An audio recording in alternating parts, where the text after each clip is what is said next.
Chosen One, the sheer magnitude of the campaign launched against you has reached a breaking point. Everyone is shocked how far they went trying to take you out with zero proof, as the desperate coordination of their lies finally begins to crumble. You only wage war on what you cannot compete with, and their relentless effort to burn your character to the ground was a loud confession of your power. Before there were accusations, before there was noise, before there was a campaign, there was just a moment. A quiet, completely unremarkable moment when someone looked at you and felt something they did not expect to feel.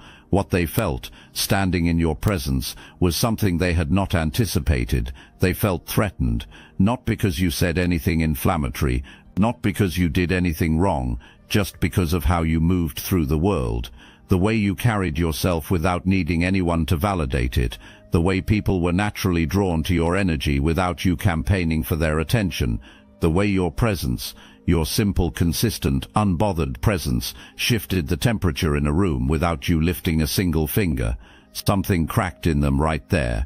Something small at first, barely noticeable, just a hairline fracture in the story they had been telling themselves about how things were supposed to work, about who was supposed to be the one with presence, about who was supposed to have that kind of natural authority and favor.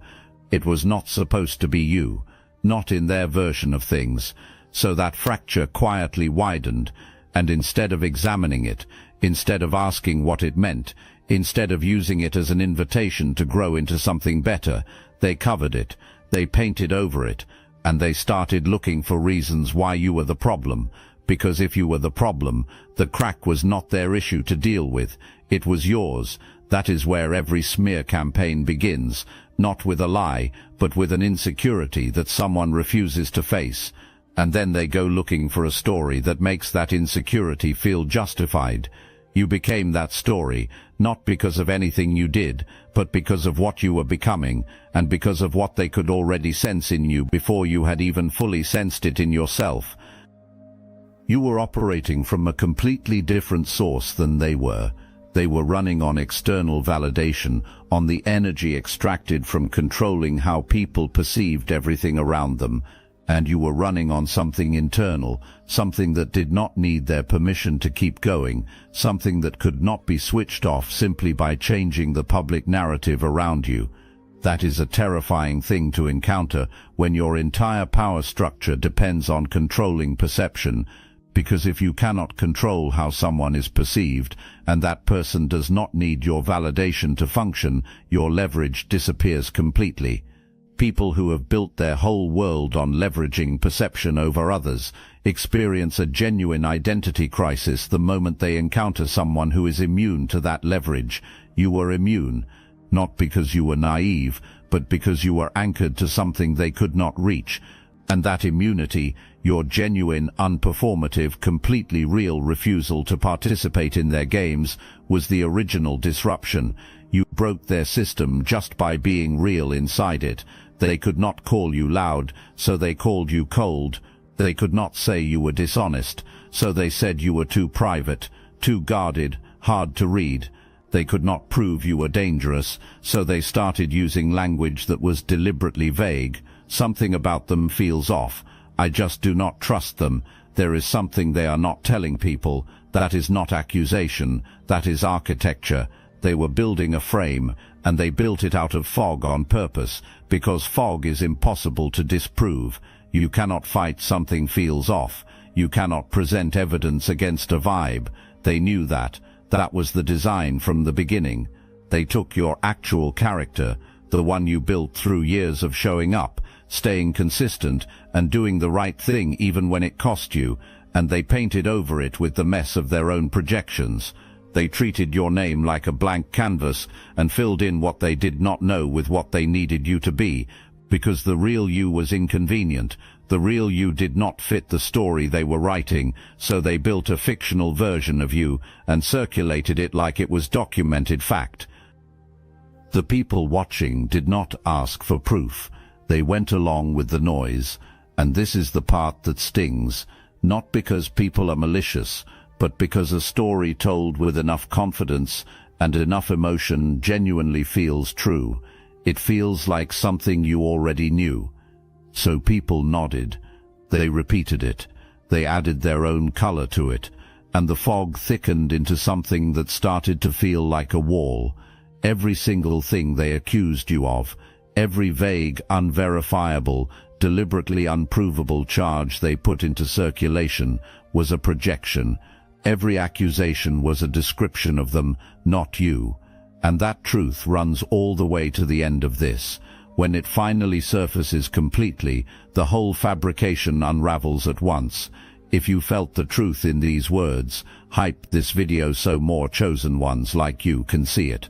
When the fog campaign did not finish you, when you kept showing up, kept moving, kept being exactly who you were regardless of what was being circulated, they escalated, they got closer, they got more intentional, more observant, more invested in finding the thing that would finally crack you. They studied you like a case that needed to be solved. They watched your words, your patterns, your associations, your silences, your reactions under pressure. They waited for the slip, for the contradiction, for the moment of weakness that would finally prove that the strength you carried was not real, and they found nothing. There was no contradiction, no hidden flaw, no evidence that the strength you carried was anything other than exactly what it looked like. Every time they expected you to lash out, you did not. Every time they expected you to collapse under the pressure, you did not. Every time they constructed a situation designed to expose something ugly in you, you walked through it clean. And that is precisely when the operation shifted from investigation to invention. They stop looking for evidence and start manufacturing it. Suddenly your quietness became proof of something sinister. Your consistency became too calculated. Your peace became suspicious. Your refusal to participate in their drama became manipulation. They flipped every piece of evidence of your character into a character flaw, and they did it so confidently that some people could not tell the difference between what was real and what was constructed. But here is what was quietly happening underneath all of that. Every fake charge they invented, every manufactured flaw they circulated, every sin they laid at your door, it was actually a precise description of how they themselves operated. Their projection was their confession, sitting there in plain sight for anyone paying close enough attention to read it clearly. Here is something they did not account for when they launched this thing, your refusal to engage on their terms. That was not silence in the sense that you had nothing to say. It was silence in the sense that you chose not to step onto the battlefield they had specifically constructed to disadvantage you. That choice, dignified, grounded, and absolutely maddening to them, was doing more damage to their operation than anything you could have said in response. A smear campaign only works in one of two ways. Either the person it targets collapses under the weight of it, which gives the campaign its apparent credibility, or that person fires back with the same chaotic energy, which muddies the waters and makes both sides look equally messy. They built the whole operation expecting one of those two outcomes. They had invested in one of those two outcomes. You gave them neither. You went quiet in the way that only someone who truly knows who they are can go quiet, not the quiet of someone with no defense, but the quiet of someone who does not need to defend, because truth surfaces on its own timetable. You understood something they did not. Engaging their manufactured drama on their terms would cost you far more than your reputation. It would cost you your focus, your energy, your forward momentum, and those were the exact things producing the elevation they were desperately trying to stop. So you protected your peace like it was currency, because it was. Every day you stayed on your path, while they spent their energy maintaining the campaign, was another day your life compounded in value, and theirs burned in futility. Investments compound. Burned resources do not come back. They wanted a war. You gave them a mirror, and looking into that mirror, looking at their own obsessive, evidence-free, exhausting campaign reflected back at them, is precisely what started the fractures forming inside their own circle. Chosen ones, they never expected this. And they really didn't expect us to keep talking. You've noticed it. Chosen one channels disappearing. videos pulled, voices scrubbed from the platform. The mainstream media is cracking down on us, but we will not give up our voice. And now we have something they truly can't silence. The technology used to suppress consciousness has been reverse-engineered, and Destiny Engine is the result. What was once used against humanity is now your ascension weapon. Join Destiny Engine and you're supporting your favorite channels while leveling up yourself at the same time. It's a 360 win. You can now MK Ultra yourself into 5D superpowers. Destiny Engine bypasses the conscious mind and rewrites the source code directly. Reality bends faster. Synchronicities stack. Your nervous system upgrades to a higher bandwidth. Put on headphones. Press play. That's all. For $1, you switch sides of history. Click the link in the description. The takeover is internal. One person with an insecurity is manageable. One person with an insecurity and an audience becomes a campaign. They could not do this alone, and they knew it. A single voice accusing you of nothing provable is easy to dismiss, but a chorus is harder to argue against because volume feels like validity and numbers feel like evidence. When multiple people are all saying the same thing at once, even if that thing originated from one bitter, threatened, insecure source, it starts to sound like consensus, so they recruited. They went to the people who already had friction with your light, not because of anything specific you did to them, but because your existence reminded them of everything they had not yet become. Those people became the army, not an army of facts, but an army of shared resentment, dressed up as collective concern. Nobody fact-checked the source. Nobody asked about the motive. Nobody paused to consider that the loudest voice might have the most to hide. One person lied. The next repeated it. The third swore they had heard the same thing independently. And just like that, whispers became witness statements and gossip became gospel. That is not truth. That is groupthink. And groupthink is never about justice. It is about comfort. It is about people who resent your elevation, finding other people who share that resentment and mistaking collective feeling for collective fact. They require constant feeding. They need new drama, new accusations, new escalations just to stay together. Because the moment the emotion cools and people start actually thinking, they begin asking real questions. Questions like, where is the evidence? Why does the person everyone warned us about keep standing, keep moving, keep showing up whole? Why do the loudest voices in this crowd seem to be the most unstable ones? Those questions are being asked right now, and they will not stop being asked. Most of the people they recruited were not true believers. Most of them were opportunists, people who saw a crowd forming and decided that joining felt safer than standing apart. Some had unrelated grievances and found a convenient outlet for them. Some simply liked being on the inside of something, even when the inside of that something was built entirely on manufactured outrage and borrowed fury. Those people do not have the same stake as the ones who designed and launched the operation. Participation is easy when the crowd feels righteous and the energy is high. But the moment the energy starts to flatten, the moment you, the person who was supposed to be crumbling, are visibly not crumbling, doubt creeps in quietly from the edges. The architects felt that doubt spreading through the ranks, so they had to keep escalating. Every time you kept standing, they had to generate new material. Every time your consistency made the accusations look thin, they had to pile on new accusations to compensate for the thinness. Every escalation required more coordination, more energy, more careful management of who knew what version of the story and when. What they were building was never sustainable. You cannot sustain a structure built on nothing.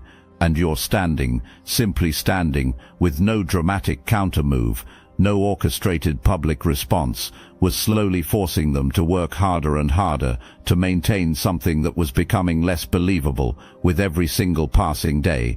Some of the people they recruited started going quiet, not publicly, not dramatically, just quietly unavailable for the next conversation about you, starting to find other things to focus on, beginning to drift away from the loudest voices. because privately, in the space between what they were saying publicly and what they were actually observing, the math was starting to stop adding up. Your consistency did that. Your peace did that. Your unbothered, forward-moving, accumulating life did that. And here is what is remarkable. You were not even doing it strategically. You were just living. You were just being who you are. And who you are was doing the work without you consciously directing any of it. That is what Chosen looks like from the inside. Not dramatic, not choreographed, just real, and real sustained over time in the presence of everything fake always wins. Under the weight of all of it, the coordinated noise, the recruited crowd, the manufactured accusations, the constant low-grade pressure of being misrepresented everywhere you turned, you started to show the strain. Of course you did. Any person under that kind of sustained, deliberate psychological pressure would start to show the strain. That is not weakness. That is simply what prolonged, targeted pressure does to a human being, and it is important that you understand the difference. And the people running the campaign saw that strain, and they used it. When you pulled back to protect whatever peace you had left, they called it suspicious withdrawal. When the exhaustion of being constantly misrepresented finally showed on your face, they circled that moment like it was evidence and held it up for everyone to see. Look how they are falling apart, they said. We told you there was something wrong with them. They never mentioned that they were the source of the pressure. They never included the gaslighting, the deliberate isolation, or the calculated betrayals in the story they told to everyone else. They edited out the cause entirely and presented only the reaction, and then they held up your reaction to the wound they created and called it proof of your character. Nobody asked what caused the wound. It was easier to call you broken than to admit they were the ones doing the breaking. Even at your most exhausted, most uncertain, most visibly strained, you were still more real than anything they were performing around you. Your struggle came from actual survival. Their confidence came from maintaining a show. And that is exactly why your visible pain made them so uncomfortable. It reminded them that they could not survive what they were putting you through, not with their integrity intact. And the moment you started healing, the moment you stood up straighter and started moving forward again, they panicked, because a healed version of you is the one thing their entire narrative cannot survive. Your healing is the testimony they cannot cross-examine. Everything you have walked through, the manufactured case, the recruited crowd, the weaponized pain, the obsessive surveillance, all of it has been pointing toward a truth they never said out loud. It is a truth they probably could not even fully articulate to themselves. Here it is. They were never attacking your past. They were attacking your future. They did not come for you because of something you did. They came for you because of what they sensed you were becoming. Even before you had fully stepped into your power, even when you were still figuring things out, still finding your footing, still uncertain about the full scope of what you were carrying, they could feel the rise happening. They actually felt it before you did. The way you carried yourself, the way things seemed to open up for you without you forcing them, the way your presence shifted atmospheres you were not even consciously trying to shift. They understood on some instinctive pre-verbal level that the trajectory you were on was going to take you somewhere they could not follow, not because they were barred from it, but because everything producing the rise in you required the very things they had consistently refused to do. The honesty, the consistency, the integrity maintained even when it cost you, the willingness to remain real in a world that endlessly rewards performance. They saw where you were going, and they knew they could not go there. So the only option left in their minds was to make sure you did not get there either. Every accusation, every lie, every recruited person, every weaponized moment of your pain, it was all one thing. It was a desperate, panicked, ultimately futile attempt to beat the clock, to take you down before the trajectory became undeniable, to damage your name before your actions had the chance to speak louder than their lies. And Chosen One, they were not wrong about where you were going. They just fatally underestimated the thing that was carrying you there, because what has been placed inside you, what has been assigned to your path, cannot be touched by any campaign built on human jealousy and fear. It was always going to outlast every lie they manufactured and every crowd they assembled. They panicked over your destiny, and that panic is the loudest confirmation you could have received that your destiny is absolutely real. People are shocked, not mildly surprised, not slightly taken aback, but genuinely deeply shocked. The way you are shocked when you see the full scope of something and realize it was far bigger, far more coordinated, and far more desperate than anything you had imagined. The curtain has been pulled back, and what is behind it is more extreme than most people were prepared to see. People are shocked at how far the operation against you was actually willing to go, and that shock is doing something very specific right now. It is changing who looks credible in this situation, because when people discover how far someone went to take you down with zero proof to justify any of it, the natural next question becomes why? Why would anyone invest that much? Why would anyone burn that many relationships and generate that sustained, coordinated level of noise against someone who supposedly did nothing worth noting? The scale of the attack is the evidence of your value. Let that land fully before you move past it. Massive, coordinated, evidence-free operations do not get launched against people who do not matter. They get launched against people who are genuinely moving the room, against people who carry something real, real character, real authority, real favor, that cannot be manufactured or politically maneuvered into existence. Those are the people who attract coordinated opposition, because those are the people worth neutralizing before they become too undeniable to contain. People are now doing the math. They are looking at the size of what was deployed against you. They are looking at the complete absence of actual evidence underneath it, and they are arriving at a conclusion that no amount of continued campaigning can undo the size of the operation confirms the size of the threat, and the size of the threat confirms the size of what lives inside you. That realization is what has people stunned, not just at how far the campaign went, but at what going that far reveals about who you actually are, and about what all of this was really about from the very beginning.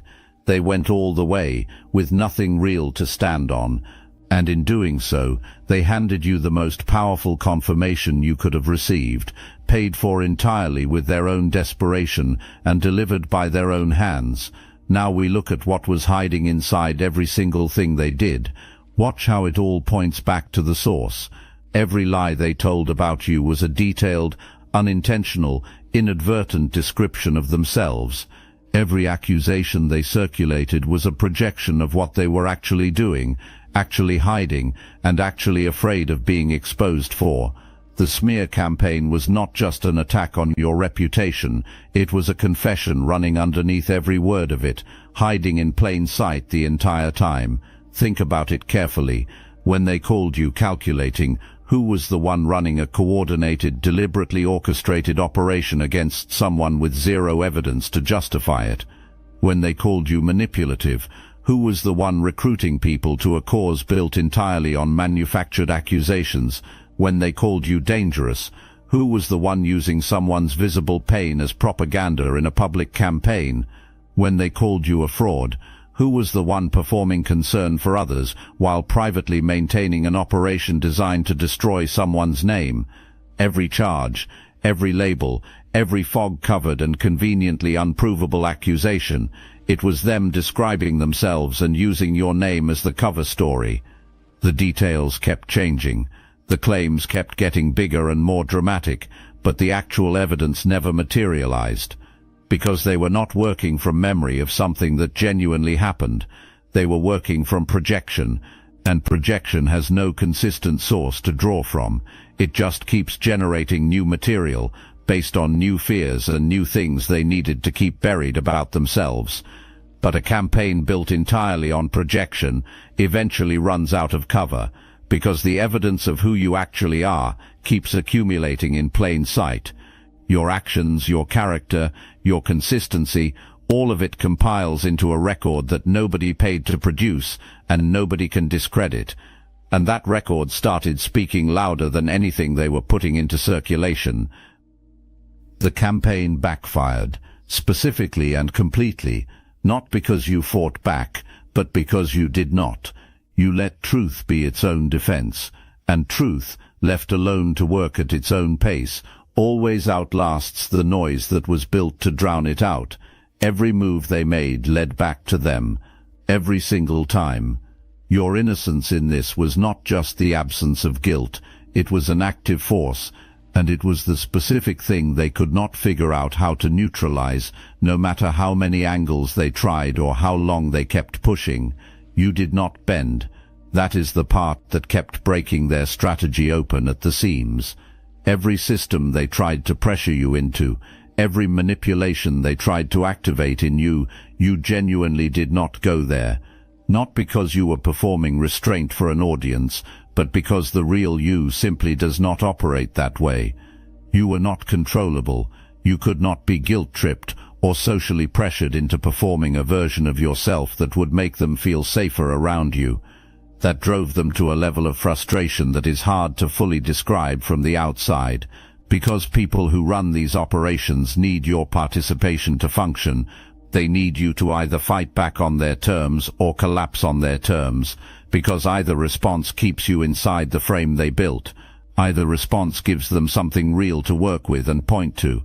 Your complete refusal to participate in their frame was the thing that made the whole operation start rotting from the inside, because you cannot maintain a false narrative about someone who keeps showing up as undeniably real. Eventually, the contrast between the story being circulated and the actual person living their life becomes too stark for even casual observers to ignore. Consider what your actual life was producing during the entire time the campaign was running against you. While fog was being manufactured around your name, you were building something. While people were being recruited against you, you were compiling a daily record that nobody paid for and nobody scripted. Your character was writing its own testimony every single day, not for an audience, not as a strategy, but simply because that is who you genuinely are. And that record, the quiet, accumulated daily record of who you actually are, is now more visible than everything they spent so much energy putting into circulation against you.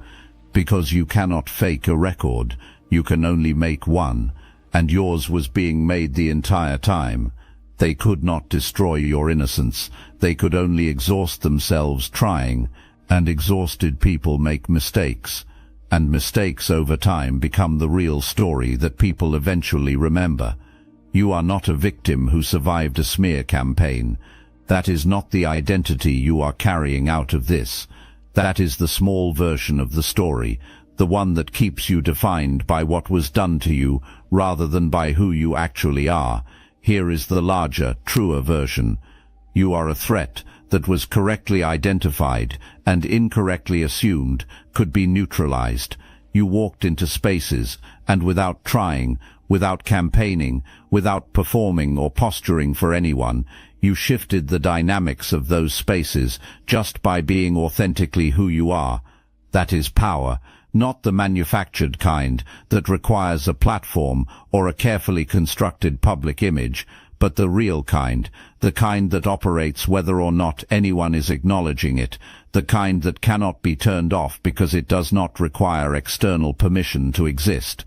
The people who felt that power, who were unsettled by it, threatened by it, frightened by what it implied about their own standing, actually saw you more clearly in that moment than you saw yourself.